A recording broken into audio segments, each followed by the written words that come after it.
Good morning, everyone, and welcome to our panel discussion on issues facing Marathon County. I think we're going to have a very, very exciting discussion here. I'm Gary Bazooka, and I'm going to be moderating the discussion. And we have assembled, I think, an excellent panel to discuss these issues. We have representation from county government, from education, from the business sector, and from the philanthropy sector. The goals of this panel discussion are, first of all, to discuss issues that the county faces now and in the next 3 to 5 years that young people should be thinking about. And number two, to identify how we can attract and retain young professionals and create a culture of engaged leadership in Marathon County. I'm going to start off by introducing our panel. To my immediate left is Joanne Kelly from the Marathon County United Way.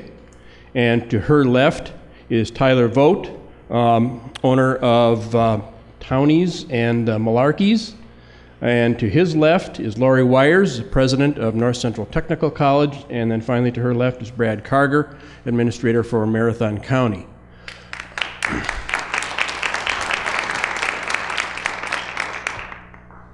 We're going to start off by having the panel react to a few questions to kind of set the stage. And then following that, we will open it up to questions from the audience, and there will be people circulating throughout the audience with microphones. So if you have a question, when we get to the question and answer period, just raise your hand and somebody will get to you, and wait until they can get to you with the microphone, because we are recording these sessions, and your voice will not be heard if you're not speaking into the microphone. So why don't we go ahead and get started and begin discussing some of the issues facing Marathon County. And the first question I want to pose to our panel is this.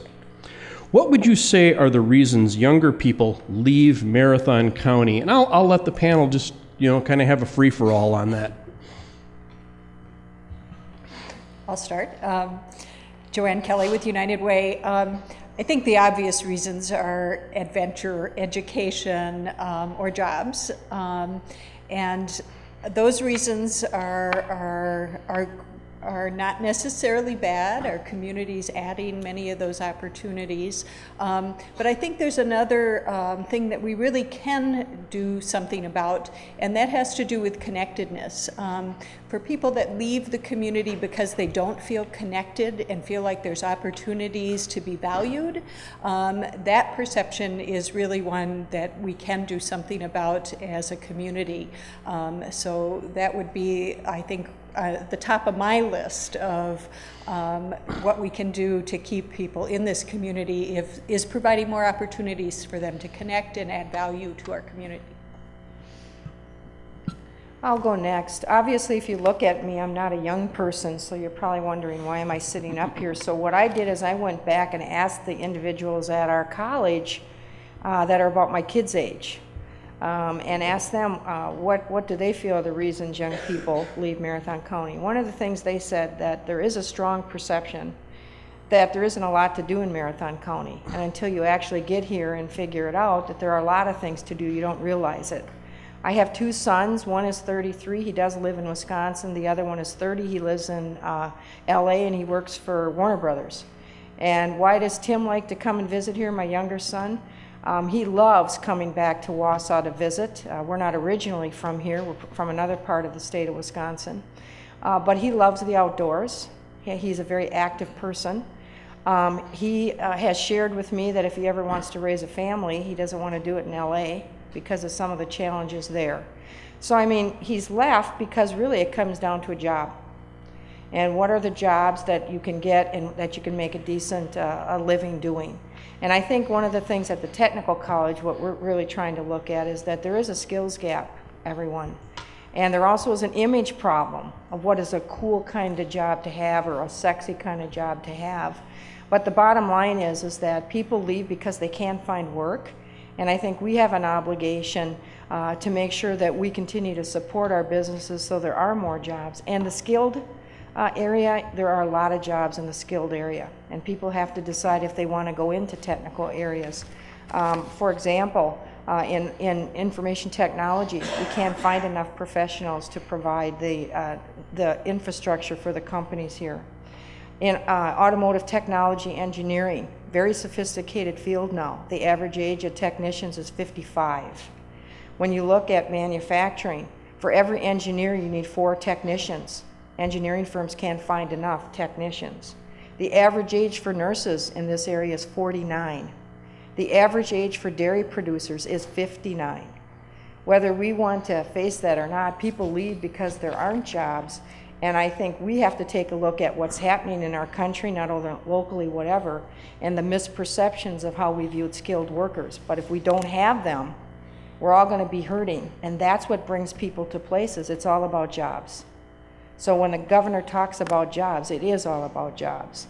And some of the other things that maybe might be a deterrent is people do not feel there's a big city feel here. A lot of younger people want a little more big city feel. They maybe want enhanced shopping. They want major concerts. And so as the other side of that coin, I think as we have jobs and all of you can have an impact on how maybe we try to continue to work on providing some more of those resources to look at how we can have a feel for our community. The other thing I think that really is the big issue today, though, everyone, is is image and how we view technical jobs, how we view this area. But I truly believe that jobs and that you can pay for your family and have a good quality of life will bring people to the area. Tyler, you want to go? Or you want me to? Hi, my name's Tyler. I own Malarkey's Pub and Townie's Grill. Some new businesses in the area over the last 5 years. I guess I'd reiterate a couple of the things that were already mentioned. Obviously, there's a limited amount of educational experiences you can get in Marathon County. I know that this school is growing and you're starting to see some more bachelor degrees. And do they have a couple of master's degrees here now? I'm not quite sure. But one of the things I would say, I'm 33 now, I graduated college, I got 2 degrees in 2001. And saw my mom, who had a job somewhere for 25 years, lose, get downsized. Same thing happened to my dad and 2 of my uncles. And I started thinking that I'm not looking for a job, I'm gonna make my own job. And I don't know if that's something a lot of young people feel, but I've only been let's say around and aware of what's going on in the world for like 10 or 12 years. And my whole life's been downsizing and the Great Recession. And my perspective on things might be different than people that can remember the good times or the big factory that comes to town or the IT firm or the new hospital or whatever it is that employs a couple hundred people. I'm not positive those jobs are coming. So I think having a mentality to go out and create your own jobs and maybe measuring success by how many people you can employ would be a way to turn an entire mental shift to something a little bit more than what we normally talk about. Nothing to do, yeah, that's something I hear it all the time. I run a lot of entertainment and stuff like that at our place, and you hear people talk about that there's nothing to do in Wausau, and really they need to travel somewhere else to find out there's nothing to do there either. I mean, honestly, I've gotten the opportunity to live overseas, live in California, tour around a little bit, and life's what you make of it. But until you go somewhere and find out that life's what you make of it, you're always under the impression the grass is greener somewhere else. So, I'm standing in a town right now of Wausau, Wisconsin. We've got maybe 2 other cities in this whole state I'd rather live in, or maybe not. If you're looking for a town moving forward or progressing in a direction, I mean, what's moving faster than Wausau? I mean, arguably in the Midwest. I mean, honestly, it's amazing what's going on here. That speaks to the image. People need to know about that. And we don't know about that. Driving down Scott Street on my way here to work, to this panel this morning, I use the same street when I go to work. You can't figure out where to park unless you know where to look. If you're on the highway, you don't know where downtown is unless you just know where it is. There's no signage. There's just things that are missing in big cities that help direct people around towards the great things that we already have to do in this community. And I think these reasons all snowball up into a reason why young people are under the impression there is nothing to do here. And one last point I'd make on this is, just talking about how to keep young people here isn't enough. We need to talk about how to make young people from other areas want to come here. Because if that's happening, then the people that live here will want to stay here. But that's something we rarely talk about, is how to make this area look cool to the people in Madison, you know, or Milwaukee. And when I've been asked the same question, why did I start businesses in Wausau? Because I could really do this anywhere.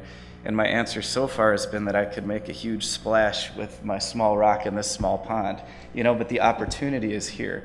And you don't need millions of dollars to get behind you. You need some organizational skills and an idea, and there are things to do in this community. Thank you. If I could just pick up on a couple of things. One is, it's really kind of a boomer mindset when you focus just on jobs. Because what I see happening now is there are a number of communities, Madison and Portland and Minneapolis, St. Paul, where people move with no job. They don't have a job. They're moving there because that's where they want to live, and they hope to get a job. And sometimes they've been moving the last couple of years. It's pretty high unemployment out there, but they know that they'd enjoy an open community. They'd enjoy working in Portland, you know, for Columbia or for Intel or for Google, and that's the kind of job they hope to get. So there's a new way of thinking about the rest of your life, and that really is thinking about the part that's not employed. The other part of your life, where would you think you would enjoy your life? So I don't think we're ever going to compete with Madison or Portland or one of those cities, but I think we could certainly start to say people are going to live in a mid-sized Wisconsin community, that this is the place to be. The second thing is, I've been working for Marathon County in March for 25 years. When I tell that to my kids, they go, "Oh my God." I'm thinking that's good. They're thinking, "Oh, I hope that doesn't happen to me." So they're also not too impressed that I'm leading the drive to make Marathon County a cooler place. They go into near hysterics when they hear that. But so yeah, but they're thinking about a second job. They're not thinking that they're going to go work for somebody for 25 years and that's where they're going to work. They're thinking that they'll work there at the most 3 years and they need another job. So they need a community that can not only generate that first job, it needs to be a place where they can get that second job without uprooting the whole family and going to leave.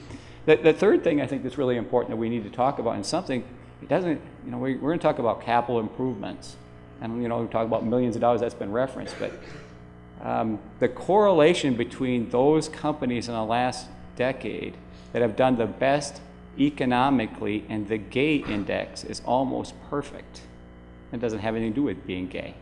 It has to do with being a community that welcomes all kinds of people, and you're part of the community early on. You can be in leadership jobs, you can do what you want, you can be accepted for who you are. And if you talk about communities, our small towns joke. All the time you hear, "I'm from Marathon." Well, nobody from Marathon thinks I'm from Marathon because I've only been there for 34 years. I grew up in Edgar and went to high school in Edgar, so that doesn't qualify me. The more you hear that, the less you're hearing inclusiveness. What we need to do is build a social environment where people are accepted to be who they are, feel like they can interact with people at all different levels, but you don't have to be in a single mode to be accepted and to be part of really the community leadership. The next question I'd like our panel to address is this: what can we do to shape our community as a place of engaged and sustained leadership that includes young people?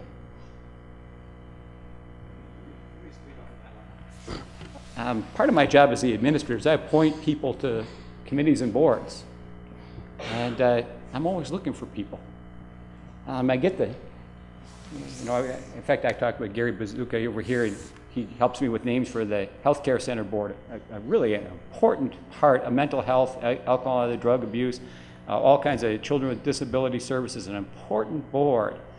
And I tell them, okay, we got 2 vacancies, only one can be a past chamber president. We want to get somebody younger. I don't want to see what I'm trying to say is there's nothing wrong with being past chamber president. That's a good thing. And we got a number of them on there, or we have through the years. But trying to get some younger people, bring a new perspective to these important services. And it's a challenge. You know why? Because the people who are picking them are the same old us, and we don't know them. So, you know, the more we can start to think about a nomination process. I know from my own perspective, when I have people, I do a lot of service organizations. If you call me and tell me what you're interested in, send me an email, I'll put it in a file. And when I'm looking for somebody, I'll try to identify it. There are, you know, I know one of the other perceptions when I have with young people, what I do a lot of times is I'll take them to the county board meeting with me. And if they sat through the county board meeting without me preparing them, they would think paint drying seemed really cool. Because it's not that cool. We have our county board meetings on the internet now, on our webpage. And we just put it on this month. We had 229 people click it. And I wonder what they're thinking when they did that. Because if you don't really understand what's going on, so what I do is I spend a half an hour with them before. I go through all of the agenda. I tell them what the dynamics are. Who's for this? Who's against this? What the underlying currency is? What this build towards? And what you should be looking for at the meeting. And then I point out to them how I'm watching the faces of every person trying to get a cue as to what's going to happen. And then we come back and we go back to, here's what I predicted would happen, what actually happened. And then all of a sudden they start to understand government. Because you can't just watch it and really understand it. There's not that much to watch. It's so polite and it's so procedural. But I think really engaging people almost in a more mentorship kind of thing rather than just plopping them on a committee because we need some young people or we need this demographic represented is really a much stronger methodology to getting people involved. I think we have to look too at our K-12s, and we have to develop leadership skills, I think, as students younger, grade school, high school, get them engaged and get them involved in leadership activities. I think we need to do more at higher ed in developing leadership skills. We have Phi Theta Kappa now, leadership development at our college where people can get engaged and give back to the community. People have very busy lives. Sometimes they're holding down 2 jobs, they have family commitment, and it's very difficult for them to get engaged in other kinds of community activities. But there are many things you can do. My older son coaches his little boys' team. He's involved in city council. But it does take time and it does take energy, and you have to figure out how important it is, and that's some of the challenges. I deal with 9 county boards because NTC covers 10 counties. And when I go, I think the youngest person, I look young when I go there, and I'm 60. So when I go in there and I see people, I'm thinking, hey, I'm looking good. And because the majority of the people there are older than I am, and they're very set in their ways. And this is the way you do it, and this is the way it is. And we need to get some people involved that have new ideas, younger way of looking at things, how we need to be progressive. Because as you do age, you get pretty set in your ways, and this is the way you do it. We did it that way back then, and they don't even want to consider anything else. So we do need to get some of that leadership development, not only at the college level, but get it started younger, opportunities in grade school and high school. I think it's also important that we as members of a community continue to promote and support organizations that focus on developing leaders.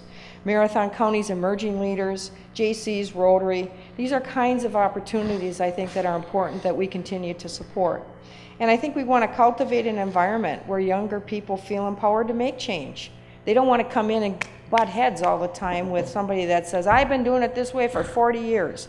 I remember when my mom or dad would tell me something, I thought, oh my gosh, they need to get off of that. But you need to come in, we need new ideas, we need fresh ideas. And I agree with Brad. We need more opportunity for mentoring opportunities. We would love to open up our college and get people to come in. I had a group of 5th grade women, little girls, who really aspire to be a leader when they get older and women. They want to follow the president for a day. So I had to kind of spruce it up a little bit because some of my day is pretty boring. So I had 2 little 5th graders that came with me. They were dynamite. And we had some opportunities. They had wonderful questions. They want to know, how do I get to be a leader? I want to be a woman leader. And we need to open our doors. It takes time, it takes energy, but we have an obligation to do that, to start setting the stage for our future leaders and for people to get engaged at a younger age of what goes on, not only in education, business, wherever, but that takes time, and we have to be willing to put in the time to support that. I think we need to develop a more entrepreneurial spirit. that we need to, we have an educational entrepreneurial center that I know the city, the county has supported, that encourages people for startup companies, allows them to start their company with reasonable rent, provides them resources, and we need to continue to support that so that people can continue to have their own ideas, like the gentleman sitting next to me, Tyler, has done with his business, to create that environment of taking a chance, taking a risk, and providing that support that's going to be needed for our young people, and starting developing entrepreneurial spirits in grade schools, high school, and continuing that in college.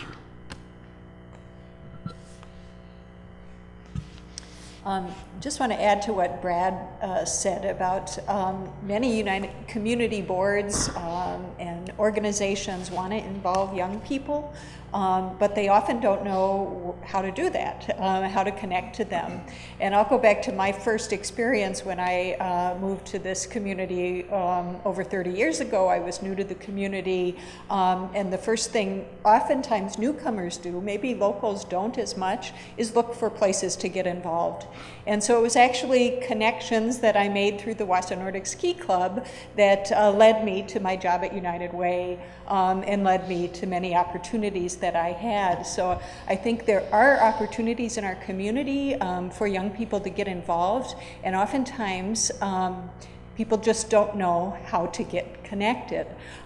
So any opportunity that you might see as a way to get outside of your comfort zone is what I would tell young people to do.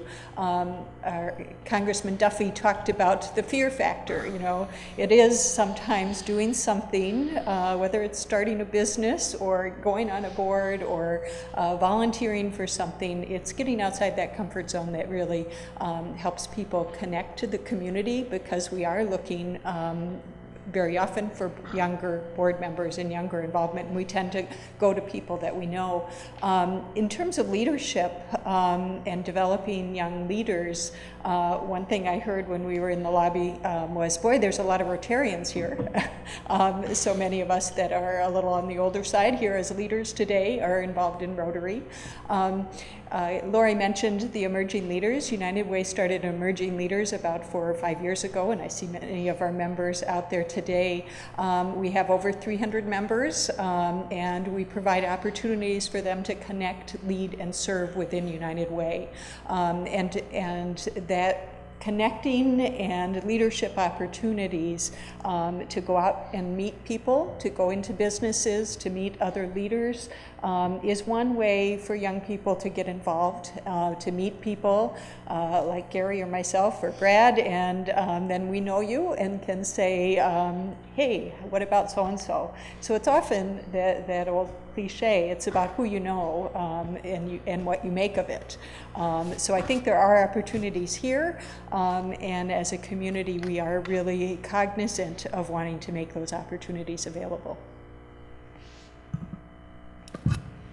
I would start with maybe a question. Is there anybody here sitting in front of us right now that can think of an area in our community that like younger people live? Like, can you identify an area? What would you say? Mountain View Apartments. Mountain View, yeah, right, over. Only 6-month leases. Oh, right, the other side of the tracks over by Sunnyvale, right back there. We're new though. And it's how far away from anything going on, you know? It's about an $18 cab ride. I can tell you that, you know what I mean? And you know and if that's only if the cab company goes straight there and doesn't drive you through like Taco Bell or wherever they're going, you know.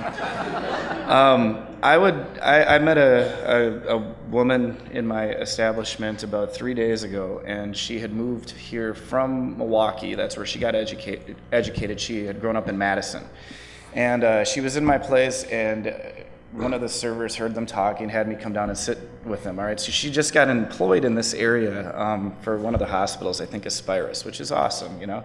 Problem is she can't find a place to live. She wants to live near downtown because she doesn't know anybody, and she wants to be able to walk to different social areas that will appeal to someone who's 25 and has just been educated, you know, and is starting life somewhere. So I'm like, well, they've just built some new apartments right by the Jefferson Street Inn. And she's like, yes, but they're already taken. And I'm like, oh, have you talked to Jane Yonke? Because she owns a bookstore and several properties. They're all taken. Compass Properties, all taken. I guess the point, and what I'm getting at is, like, if we want a centralized area to sustain and engage young people, we need to create one, because we don't have one. Personally, I would love to see the Landmark Hotel be turned into something that was like a place for, say, 100 or 200 rooms of people between 25 and 35 that had like Wi-Fi and health clubs and laundry and everything in there. But that's not really my business, but I think that would be a great help, or something like that, I guess is what I'm saying. We need a place where there's a pool of similar-minded people that are all in this new part of life together. And I think with the downtown area specifically, I happen to be downtown a lot, like every day for 15 to 16 hours, which is why I have sort of like that mindedness about me. But being able to jump on the walking trails. I was at a brainstorming session about what to do with the new land the county and Medevco acquired a little bit north of Wausau by Bridge Street. We were talking about putting in like a kayak areas and just basically having more of like, active, I'm outdoors doing things because I'm young and I have a lot of energy and I want to meet other people that do too. So we were looking at ways to build up an area for people to be excited about being a part of. And I think if you got a lot of people living there in that similar mindset, you'd start to see people become less like reactive and more proactive. These people that are in their 20 and 30 somethings would care about what's going on in that immediate area that affects their lives. And maybe we let them, get together and decide the certain direction things take. And we start to like foster an environment of seeing your impact going to these meetings actually have an effect on your life. Because I've been going to these meetings for a long time, not this one specifically, this is very nice, but like some of the other ones that I've gone to, they came and asked me like the 400 block getting done. That's been going on since I was in middle school, honestly. And about 3 years ago, Dr. Freeman, he came and asked me to join this board. He's like, we need some young blood. We need somebody who has their finger on the pulse of something to create some energy about this and get this thing passed. And so they asked me to join it. I put out like a big Facebook event. I think I was on the news doing something because at the time it was very amazing for, to do a Facebook event. I mean, this was like 3 years ago in Wausau, And so anyway, I brought like, I had to like beg and plead for people in my demographic to come to this meeting. And the first one, I would say I was the youngest one in the room by 30 years still. And I was embarrassed that if we're supposed to be moving our community towards something for the younger generations, none of them give a damn, frankly, to even show up to a meeting. That's a problem. The next time we had one, it was so big and so many people showed up, they had to move it from the little room that holds like 12 people to the big room that holds like a couple hundred. And there were people out in the hallways. And you know what? That's the time when they were talking about it on that board and they said, it looks like you've got an energized group of people in front of you. I say, let them do what they can do and we'll see what happens. 9 months later, we'd raised $1.2 million, gave it back to the city. 18 months after that, the 400 block is done. That's just like one example, at least in my life, where I could see a direct correlation to how getting involved paid off.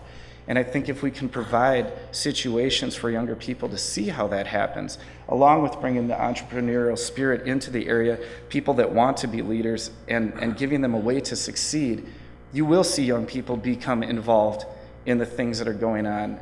It might be from a perspective that's more important to their life than maybe older people's lives, but at least it's a start, Other than that, I think that's all I have on that, actually. Oh, one last thing that I thought was a really, I was at a meeting and this guy was talking about this idea of having something called like a launch pad. And the idea was that there'd be a space in our community that somebody that wanted to start a business could get like 3 to 4 months of free rent and assistance to start your community or start your business in your community. It would give you sort of a risk-free way to see if you had a customer base, see if people cared about what you were doing, and after those 4 months, you'd have a customer base. When you moved into the place you're going to be, you could take some customers with you and have a better shot at success. I thought about extrapolating that idea to maybe making Wausau a place where, you know, innovation and starting your own business is welcome, and we get a reputation for being an easy place to start a business. And you would see young people flock here, people that want to make their own business and do their own thing. And I can say from my point of view, the things that I've run into dealing with the city, although everyone's very nice and professional to deal with, I am more likely to get an answer like, I don't have time to help you figure this out, than here's someone that can help you figure this out. And that's a problem from my perspective. Thank you. This morning's discussion is about the issues that are facing Marathon County over the next 3 to 5 years that young people should be aware of and involved in. I'd like to ask the panel, what do you think those issues are, and why should young people be aware of them?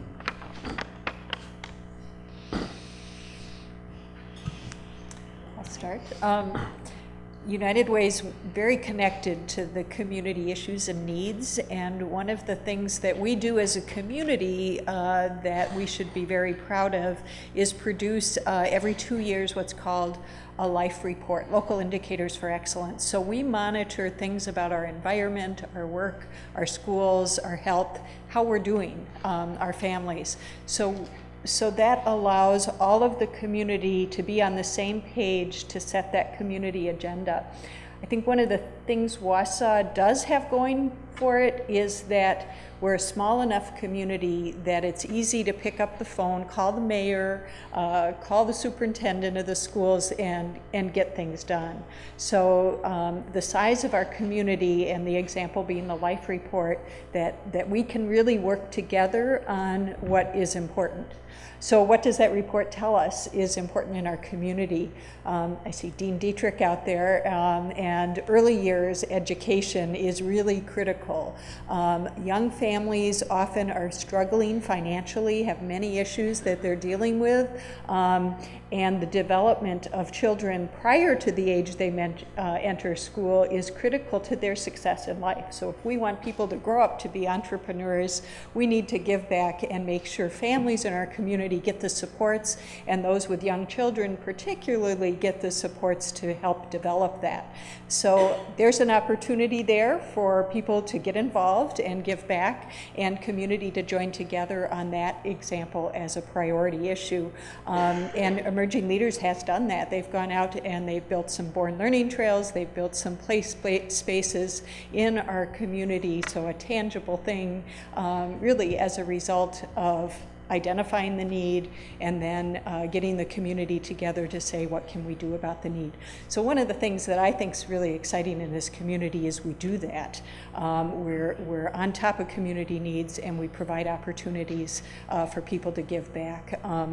And there are families that are struggling. We see it every day when people call 211, the hunger coalitions, the stories that we hear about food pantries, housing needs that have been in the media recently, the homeless population. There's nothing better in life than to be able to give back and get involved and help people, because there are issues and needs out there in our community that people can help address. I think the issues facing Marathon County are not just the issues facing Marathon County. I think they're the issues facing many communities and really our country as a whole. You know, I spend my day talking to a lot of dislocated, displaced workers who thought when they went into a company that they were going to have a job and they were going to be able to support their family for a very long time. And then the economy hit, and bam, they're unemployed. They have to make decisions when they decide if they're going to continue their education to try to find a job that will pay enough to support themselves as well as possibly their family. They have to make decisions if they're going to put gas in their car, if they're going to eat, or they're going to pay their tuition. So I think we as a community and also our legislators have to look at affordable education. Many times somebody comes out and they have gone to school, they have $60,000 in debt, and they can't find a job, or they find a job with minimum wage, they can't pay their loans back. I think these are issues not only facing Marathon County, but our country as a whole. So I really think that everything on everybody's mind is the economy. That's what we talk a lot about. And really people are asking, can I find a job that is going to support myself and potentially support my family? Affordable educational opportunities are some of the things that I think are going to become critical. We cannot continue to have people having debt with the size of actually a house, that they owe so much in debt from school, and then they can't find a decent job to even pay back that debt. I think we have to do a better job in education of talking about what are the partnerships and the things available for people to have affordable education. Like, I'm sure a lot of people here don't know that every single degree at NTC transfers to a baccalaureate degree at junior status. I bet you didn't know that. But there's a lot of opportunities, a lot of things going on with UWMC, NTC, UW Stevens Point, where we're trying to look at ways to make it very easy to go back and forth, look at what our opportunities, affordable opportunities for our young people. But remember, I had 2 students in my office where their parents were laid off. They're going to one of our local high schools and they started crying because they did not think they were going to have the opportunity to continue their education. And after we got done talking, they now are going to come to NTC and they want to continue their opportunities, because UW Stout is on our campus with an engineering program. We have a Medical College of Wisconsin coming here. We're working right now on a Bachelor's of Science in Nursing that UWSP will bring here. That's a collaborative effort between UWMC, NTC, and UWSP. These are doors that are opening because not everybody has the opportunity to go away to school. And so we have to look at opportunities here to make education affordable, and I think that's a big issue for us. And then the jobs of the future. They have to have meaning in the fields, and are they emerging and sustainable? Because the tech, and Tyler's right, the jobs of the past, they're not coming back. They're going to be very highly technical, they're going to require a greater level of skill sets, and we have to understand that, and what are we going to do as a community to promote that and work together to accomplish that? I think that people are feeling like they have really worked a lifetime and now they have nothing, and you think that their children don't see what's going on with their parents, and that doesn't create an image in their head of what they're going to look at or what they're not going to look at because they saw what their parents went through. We all have an obligation to re-educate, re-inform, and look at what our future is and be open to look at that. Right now, NTC is training technicians for jobs that don't exist 3 years from now. The world is changing that fast. So the issues that we faced is that you're going to be a lifelong learner, whether you want to be or not, and that you are going to need to understand that technology will continue to change, and you will have to continue to update your skills because that's the way the world works today. And we have an obligation to get that message out and work together, and understanding that things will evolve, and if we don't, we'll be left behind. And so when the state of Wisconsin still can't figure out how to do broadband capability to some of our outlying towns so that people can have Wi-Fi, shame on us. Shame on us.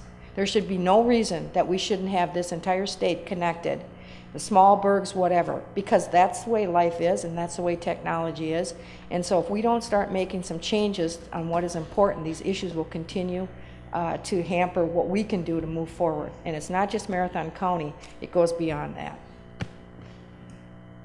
Go next. There are 2 issues that I work with that are really important, and they both involve young people more than the rest of the population. One is public safety.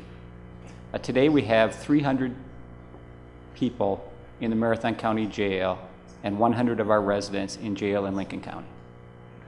We have about the similar number in some kind of alternatives program. That's every day, over and over again. And I'm going to tell you something about that group. They're mostly age 17 to 29, and they're young men. Okay, and remember when I talked about the top of the school's achievement at Edgar? Typically they're not in that group. They're in the group that didn't go to college. They're here, and the system that we have put in place is not working. A system of warehousing and cycling people through and through until they grow up enough is not in our interest. The county board, the state legislature is a lot of people talking about other people and not so much engaging them. One of the things we did do that gives some insight as to what's going on in our community, a very safe community, but with some challenges, is that one day, a number of years ago, we pulled together the special education teachers from our special education department. We interviewed everybody in the jail. And we were looking for special education needs not met and resulted in incarceration. And what we found was none of that. What we discovered was that almost all of them reported that they had no positive contact with their father in their life. Okay, now these aren't going to be easy problems to solve, and I don't really think government's going to solve it. And I don't think people from higher than age 29, just talking about people that are under age 29 is going to solve this problem. We have now gone on some new tracks, and we have some alternative programs in place, but they are in their infancy. But I can tell you that what I call the solid waste philosophy of just warehousing and letting people cycle through is not good. It will result in a less safe community. And we have to have young people willing to participate in an important community dialogue to come up with something better. The other issue that I think people know, and it's a lot of a young person issue, and that is Wisconsin is a high drinking state and Marathon County is a high drinking part of that state. And I'm not opposed to that. But I'm going to tell you, I have, from the place I'm in, the mental health services, the child welfare services, the services of the elderly, I have seen one personal tragedy after another associated with this. And we need to come up with a community strategy that turns that down a notch. It doesn't have to end, it doesn't have to be prohibition, but we need to turn that down. I can't tell you how much personal destruction has been at the result of really the alcohol use. People ask me to talk about drugs, ask somebody else. I don't actually know anybody who ruined their career because of drugs. It's really alcohol, and I know way too many people who have. I've had too many people on our leadership team that have ruined their careers, ruined their lives, and people sat by and they knew the answer, but we just, for some reason, we didn't have a broad enough conversation. We didn't have their friends really taking the time to say, let's turn that back a notch because there's something going on here that's really hurting you. So those are, to me, two issues that the process needs young people to participate in.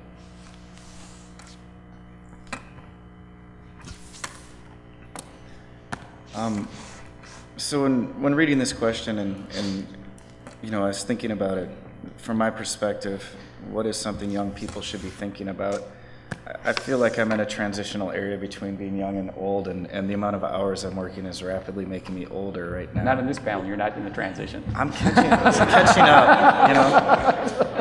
up, Something I would be thinking about right now, that I am thinking about, is what do you want out of life? What do I want out of life? Or what does anybody want out of life? And I have one of the things I studied in school is philosophy. And just a very simple question was posed to me once is, how much is enough? How much do you need? That's not really an American style of thinking, I guess, but what it made me think about is I don't need a boat and snowmobiles and all of these things in my life that distract me from the things that I may want. Or maybe those are the things you want. I don't know. You figure it out. But the point is you need to figure out what you want out of life from your perspective. If you want a better job and you can't find one, then you need to find a way to make yourself more suitable to get that job or create it. If you want to, be a teacher, whatever, you hear these things your whole life growing up of just go out and get it. But it's absolutely true. I mean, if you choose not to get involved, if you can't help shape your future, it'll shape you. Like you want to have the opportunity to go out and do the things that you want to do or get the things that you want to get, because you only have so much time. And when you're younger, you have the time to work ridiculous hours. You don't have things like family, maybe. I mean, maybe you do have a family, and I guess this would be one of those things you'd have to decide that's what you wanted. Do you know what I mean? But if you want to set yourself up later down in the road where you don't have to work as hard, you have to think about that now. You have to have a longer-term view of what it is that you want out of life and start putting yourself on that path as soon as possible. The perspective of I guess that's not a Marathon County issue, but it's an issue that you need to figure out is what direction do you want to go and just how do you stay on that path and how do you get it? I mean, you're going to run off the road 100 times, a year or whatever, but you have to figure out how to get back on it and make sure you're doing what you want. In Marathon County specifically, you need to decide if this is where you want to live. I mean, I'm not going to assume that everyone in this room wants to live there or everyone has a son or a daughter that wants to come back. I mean, I am not an avid hunter, fisherman, snowmobiler, or skier. And 7 or 8 months out of the year, I'm just waiting for it to get nice outside again, you know? But like, it never rains in a bar, you know? So like, I can hang out in there. But you know, I've decided that this is the community I'm in right now, clearly, and I've decided I'm going to become as involved as I can be, even if I have to get up at 8:30 to come to this thing at 9:05, and I was working until 4:30 the night before. If I was a younger person in this community thinking about it, you just have to make this decision in your mind of how much do you need out of life, and where do you want to say, this is where I live. You know, you can't always be thinking, well, when I get this job, I'm moving out of here, or Madison's got so much going on, or whatever. It all cycles around. There's pros and cons to everything. But if you can't make a decision and can't decide where you want to live, you'll always just be in this state of limbo. You know, we're talking about a leadership council right now and how to get involved and how to get people to care about the area they're in. It just starts with you. All you have to do is care. You know, and show up to a meeting, you'd be amazed how much you could actually get done if you come and lend your voice. And like a month ago, I never thought I'd be just sitting here talking about this right now, honestly. I was like carpeting, you know, painting of walls and just whatever I had to do to get the next business going. But the biggest issue facing us here is the same issue that faces every young person everywhere, or anybody. Really, they talk about life starting over at 50 or 60 is the new 40 or whatever, you know. It doesn't really matter. You just have to make a decision and go with it. You can't always be waiting for something to just fall in your lap. In my experience, you have to go out and get it. That's all I could say. Like, there's this expression, Woody Guthrie said, right, this old folk singer, like, turn of the century. She points to me. This, Out there. yeah, this land is your land. You know, if he says, if you can take it easy, then just take it. You know, and I, like, if I was ever going to get a tattoo, that's what it would be. You know. Well, I just want to add that if he could get up at 8:30 and get here by 9:05 and look that good, I'm impressed. Oh, thanks. I had to get up at 6 to make sure I could at least be presentable. I think our panel has done a terrific job of kind of framing the conversation around what are the critical issues facing Marathon County that young people should be thinking about, and how can we attract and retain young people in Marathon County. So at this point, we'd like to open it up to the audience, and you can pose any questions you like to our panel, and they'll react to it. There are people with microphones, so if you have a question, just raise your hand. There's one down in the front here right away.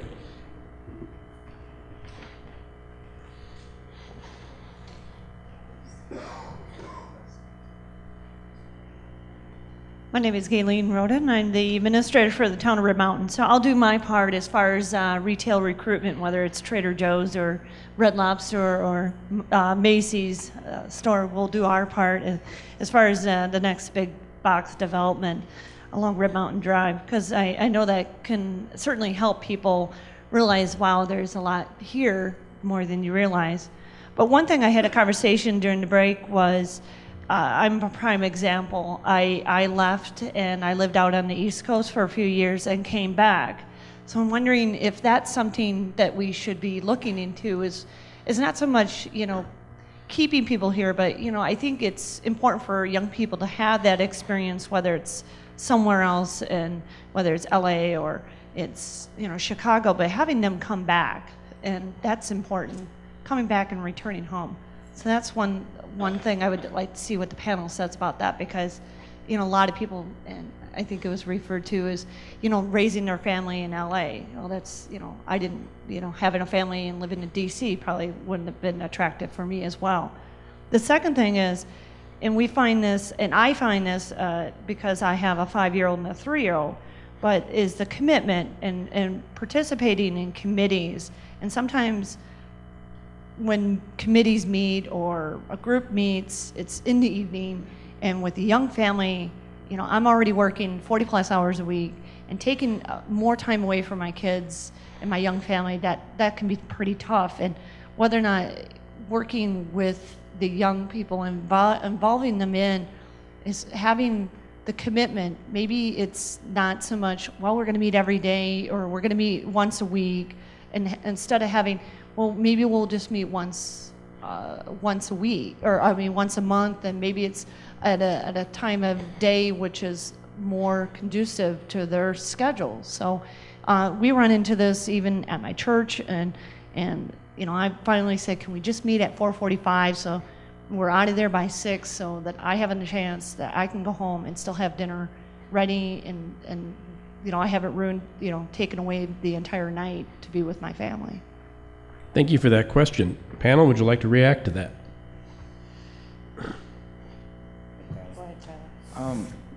Thanks. I would say, like, in terms of people coming back here to raise their families in a safe and, like, educational, you know, we have good schools.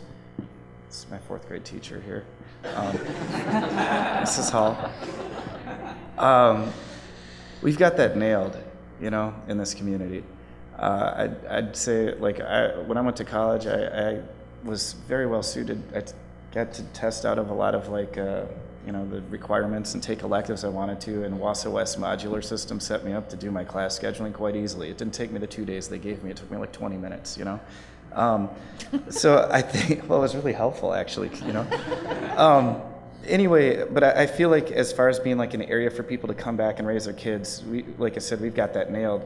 But with the second part of your question, you already kind of figured out what the problem with it is that you've got 40 hours a week, you've got a young family, you don't have time to commit to a leadership council or getting involved or maybe starting that business or whatever that next step that's missing from our community is.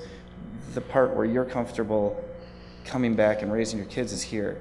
And that's great. And every event I've ever like tried to get going around here, people are like, what are we going to do for the kids? I'm like, why do they have to come? Could we do one thing without them? You know what I mean? Like we were doing a raising money for the 400 block. We were having a beer tasting festival, and they're like, where are the kids going to go? I'm like, it's a beer tasting festival. Why are the kids coming? You know what? I like put a step in front of it so you can't get the stroller in. You know, like. Anyway, if you happen to have brought your kid to that thing, I'm sorry and thank you for coming. But honestly, you know, you get to the point and it's like we have to have an arts and crafts section at a beer tasting festival. That's crazy. Like, you know, why don't we set up a babysitter calling tree? You know. Anyway, so anyway, coming back, we've got that nailed, and I feel like, you know, people are very comfortable coming back here. My whole extended Irish side of the family is all moved back here from California, Illinois, Mankato, Minnesota, you know, and come back to this community. They put their kids through high school, and now their kids have all left. All my cousins are all over. There's still a lot of us here, but a lot of us have moved out. We've got that nailed, but we haven't figured out how to usher in the younger people, the new people behind it, which is sort of like, you know, talking about defining ourselves. Maybe that's what we need to do. Are we going to be the area that attracts young people, or are we going to be the area that just focuses on families? And you know what, I mean, there might be something to that. Like, let's decide which one we're going to do. Because I know a lot of people are like clamoring for a Red Lobster or Macy's, and that's a great economic boom for Rib Mountain. But like, you know, I'm not gonna leave the Macy's in Milwaukee where I live to come to the one in Wausau. You know what I mean? Like, we've got to have something else that drives people, because most of these college communities that kids go to have very expanded retail areas just outside of town, you know, that have their merits as well. I don't know, that's kind of what I'd say there. I think you've kind of answered it for yourself, actually.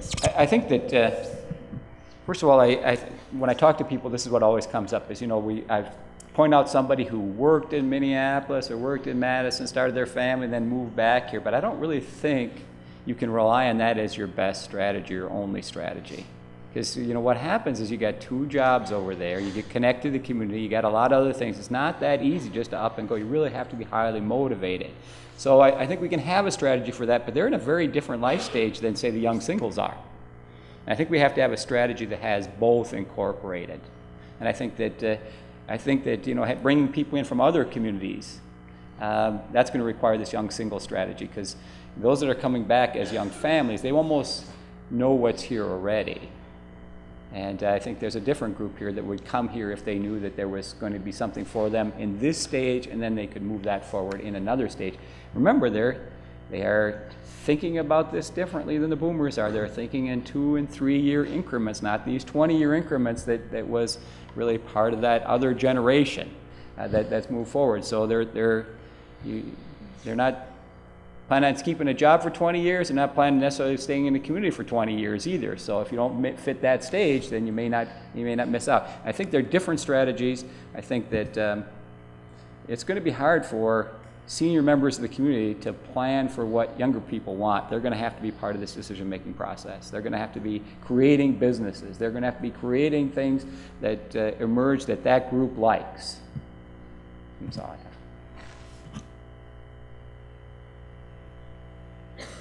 Are there other questions? I see one right there. Hi, I'm very excited to be here today, and I guess I would fit that category of person who bounces from job to job. I'm actually on my 4th job since I graduated in 2006. So I've landed in the Wausau region, and I've heard a lot of great discussion today about Marathon County, but in my mind I'm thinking this really sounds more like Wausau.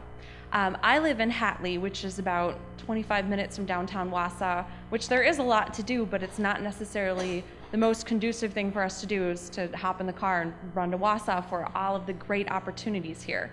So on a broad scale, I'm thinking, how can we take some of these ideas that our panel has today and bring them out to the other geographic areas of Marathon County? Because we're huge. We're absolutely huge. We run from Abbotsford all the way to Hatley, which is we're the largest geographical county in Wisconsin. So what are your ideas of taking what's happening, starting to happen in Wausau and bringing them out to smaller communities so younger people like myself can make a difference and still feel connected to the whole county, not just in our little boondock area? Thank you for that question. Swing at it. I'm one of the few people who really knows how big Marathon County is because I do travel it, and I can tell you the communities are all very different. And marketing the rural parts of Marathon County as a place for young professionals to live and work is going to be a real challenge. I mean, I think that we have a number of young professionals who have worked at particularly the medical center around that Aspirus complex, who live in the Edgar School District because they believe strongly that you get a better education out there, and that because of the smaller nature of the school, something that they grew up with, that they would prefer to live in that, but their job is more connected to the Wausau metro area. So what you start to see emerging is more bedroom communities. And I don't know if that's good or bad, but I think within those communities, their leadership has to start to think about, okay, if that's going to be our place, if that's going to, we're not going to have industry in some of these smaller towns, people are going to live here because of the small town nature and commute to the metro area for employment. Okay, how do we make the best of that? And I think that's going to be a real challenge. A lot of the communities are getting older every year, not younger. And you look at retail, I can't tell you through the years how many meetings I've been to, or how are we going to keep the retail environment in the small towns from being gobbled up by the big boxes. And well, visit the small town hardware stores and visit the small town grocery stores. You can see it's overwhelming. And then maybe you can't hang on to what you had. You have to take what you have now and reconfigure it so that the people who have been attracted to your community for maybe different reasons now feel connected to that community. And one of the first places you start is using the language. You know, if you lived in Athens for a year, are you from Athens? and if the answer is no, well, that's probably not a good start. So I don't have any magic answers, but I tell you it's going to be a big challenge. But I think it's a worthy challenge. I have a few thoughts from things that I've read and learned about specifically what you're talking. They were talking about free-range chickens actually at this one meeting I was at, and how they wanted to raise them in smaller communities in Marathon County, and it was a county issue. And basically what I took from sitting in and listening to that was you'd have to make sure that that community wants what you're looking for. A lot of people that live in the smaller communities, they specifically make sure you have to own a specific amount of acreage because they want to keep distance between houses and distance between neighbors because they want to keep it rural. And you know, if chances are, if you've moved to a rural community, I mean, you know, I'm sure there's a few other reasons, but it's basically because you wanted to live in a rural area. And I understand that about 85% of the population in Marathon County is within, I think, about 15 minutes of where we're sitting right now. Some of those outlying areas, I would, you know, it should be kind of easy to get involved in a smaller board or community there, but make sure that they want cell phone towers, that they want broadband connection, that they want, you know, retail or increased traffic. It's just my personal experience from the people I've met that live in those areas that they enjoy that quiet lifestyle. And I'm not positive that they're looking for something like colleges and urban development. And I guess that's why when thinking about most young people are looking for those things, you could argue a certain percentage of them may not be, and I'd completely agree with that. But the ones that are being educated to learn how to create or be, you know, somebody you'd hire in a rural area are probably, you know, inclined to move to that rural area because it is less populated. I mean, that's just something that I learned about it. All right, I think we have time for one more question. My name is Kristen Lonergan. I work here in town at Bremer and Trollope. I've lived here for about a year and 4 or 5 months. I moved here for a job opportunity so that I could work for one of my favorite people. So when that opportunity arose, my husband and I both quit our jobs in Madison and moved here.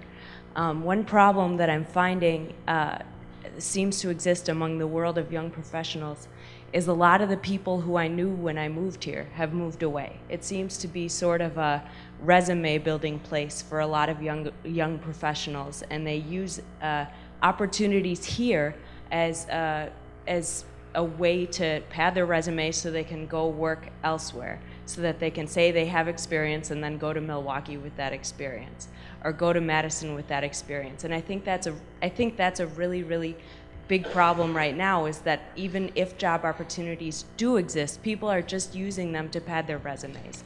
And it's really unfortunate that some really neat young people are leaving the community because of that. And I'm wondering, what could the county do to work with businesses to not only create an environment in which young professionals want to live here and stay, but also to have a business environment where businesses are, you know, providing incentives for young people to stay in the community. The question was about the county, so I'll take the lead. I really don't know that would be a role of the county. I would start to think about the Chamber of Commerce and having them start to think about leadership transition and maintaining together maintaining a pool of young, talented people and what could be done from that. I don't actually think about government dollars driving that or government decisions. I think what you're talking about is mostly private decisions. The most visible is the TV news crews. I mean, you got somebody down there, Bao Vang, isn't she great? Well, where'd she go? I saw her on TV in Green Bay, you know. And, you see that, and that's what's happening in a lot of businesses. But really to have a retention strategy so that when we have the transitions in leadership and we have other vacancies, maybe you can't even think about it as one employer. Maybe think about it as the pool of employees that we as a Marathon County pick. The other part is you're just going to have to accept some things. You know what, we're never going to be a major metropolitan area. And, you know, for like the TV business, if you want to move up, you got to move to a bigger market. And some of that, but if we could come up with something where for every one we lose, we're attracting 2, that would be probably the way that we have to think about that. And really think about, challenge our business community to think differently about how we attract and retain talent. I can share with you that I think our business community is starting to think a lot like what you just brought up. They are looking at ways to keep and attract younger people and providing opportunities within their company to keep them there. They'll put them back in other educational opportunities, or they'll give them some incentives to stay when they get a very good person that they don't want to lose. And so I've seen a little bit shifting in that thinking. I think Brad's point about working with the chamber, a lot of the businesses are members there, that there really has been an effort to start to look at retention, keeping those young people and providing more opportunities for them. So I've kind of seen a start of a shift for that. I think that a lot more people are thinking about how we can promote within. How can we develop the current employees that we have to be those future leaders of our company? And we're seeing more and more businesses working with the educational institutions to really provide more opportunities for them to keep them within their companies. So I've seen a shift in the 6 years that I've been here where companies are starting to think much more along the line that you've just said.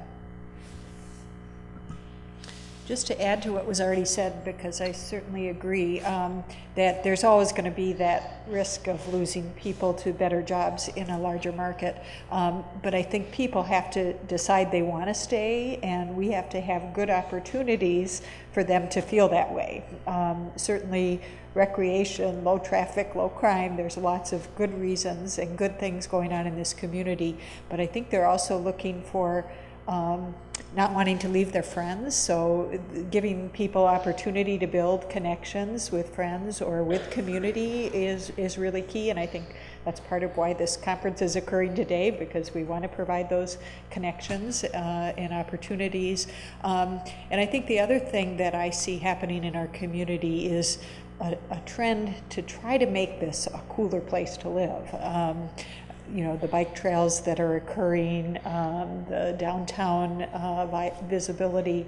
We have foundations in this community that have a tradition in investing in building a community, and that continues. So I think there's an opportunity to help give young people reasons to stay, because that's what we need to continue to focus on and hear from you. What are those things we can do to give you reasons to stay? So this is, you know, a first step to wanting to retain people in this community, as well as employers wanting to retain their good employees. I don't really have anything to add to that. I think you hit it on the head. Some people are going to move on no matter what they do. It's just where they're driven in life. And others, if you tie them into liking where they live, will weigh that against moving to another community. Yeah, I make more money, but it's more expensive. I really like where I'm living now, and I'm happy with what I have. I think it's a personal choice. It'd be really difficult to make some sort of mandate or something. I mean, it just comes down to those people want to move on.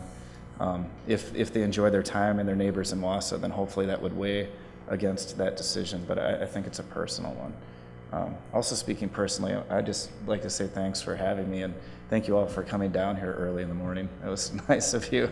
I had a pretty good time overall, so thank you. In closing, I would like to also add my thank you to Tyler's. Thank you all for participating in this important discussion about the issues that are facing Marathon County. And I especially want to thank our panelists for shedding some tremendous light on these weighty issues. Let's just thank our panel.